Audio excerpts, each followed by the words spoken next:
गंजाम जिला धराकोट ब्लॉक रे थिबा मंडी रे अव्यवस्था ठीक भाव मंडी को जाऊनी धान अपरपक्षे क्विंटाल पिछा 10 रु 15 किलो धान कटनी छटनी चाषी राजी नहेले भल धान को भी गमु धान कही फेरई देउछन्ति जहाँफल चाषी बारंडे पड़ रही क्विंटाल क्विंटाल धान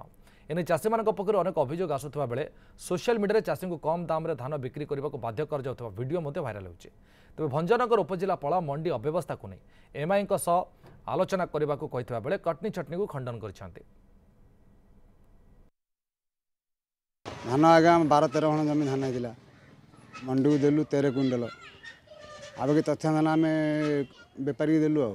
हाँ गमु ताके जोड़ा कले सोसाइटी उल्टा सुल्टा कार 5 खण दे 50 क्विंटल दौर कार 100 खण दे 5 क्विंटल दौर उल्टा सुल्टा सब जहाँ कर बहुत कष्ट चाष कर धरिक चाष करूँ हाँ धान है बिक्री रेट होनी आम दौन रखीचु रेट आम मंडी ना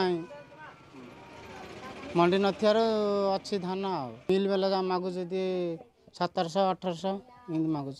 एमआई को कथा है कौन है इशूटा डिटेल तो मुझे जानी एमआई को सहित कथा है कौन समाधान हो पार चेष्टा कर सेमती किसी ना आम नजर ना आम आज पर गवर्नमेंट गाइडलाइंस अच्छे सरकार निर्देश अच्छी से अनुसार आम प्रशासन आम कम कर